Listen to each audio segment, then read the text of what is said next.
spent 2 months training for one thing, my birthday marathon. 26.2 miles for 26 years of living. A lot of sweat, sore legs, feet, and miles, all leading up to this one moment. Scary, but exciting.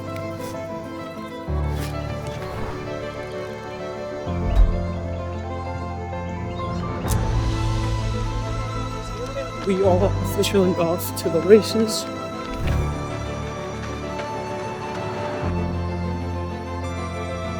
Now it's all about mental. How strong am I up in my head? It's beautiful. My legs ahead, feet ahead a little bit.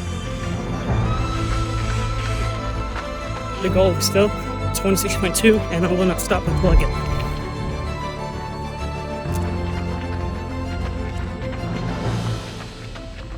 We're about a month removed from me completing the marathon, and it was without a doubt one of the hardest things I've ever done in my life. But why even choose to run a marathon on short notice in the middle of the summer heat by myself?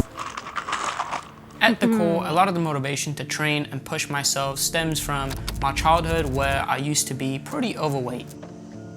I could never run fast, or even at all, and I remember my school used to have a yearly 10K where all my friends would race it, and I would be stuck left behind walking it. Thinking back to those moments, there's still a little bit of embarrassment. It's taken me a while to process it, and even though I might have lost a lot of the weight, it didn't feel like I worked for it.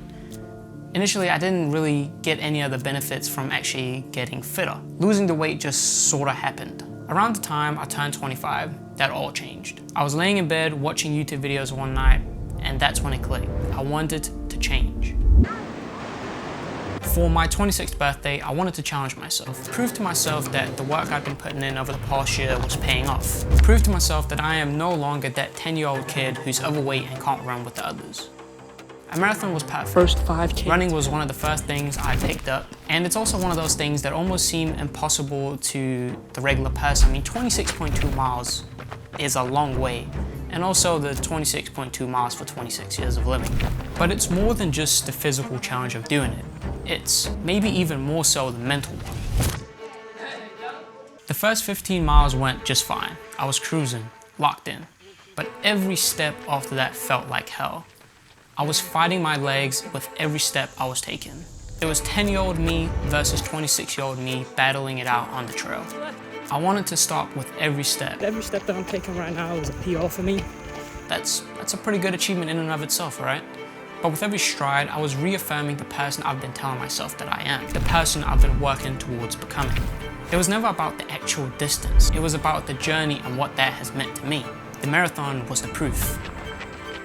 I wanted to do it by myself and for myself, outside of my wife, who was great help. A 26.2 mile internal battle with no distractions. It's easy to quit before you reach your goals. I've done it all my life, and it becomes even easier when you push the blame elsewhere. Nah, I just wasn't feeling it today. It just wasn't meant to be. It's not my fault. The teacher just didn't like me. I had gotten so good at placing responsibility everywhere but on myself. Taking responsibility is hard because it means that I have to admit to myself that I didn't put in the work required. I didn't put in 110%. And that's why I've been pushing myself. It's all been practice in taking responsibility, holding myself accountable, improving and reaffirming that cycle. It's kind of like a system, a way of life. The question now is, what's next? I took some time to think.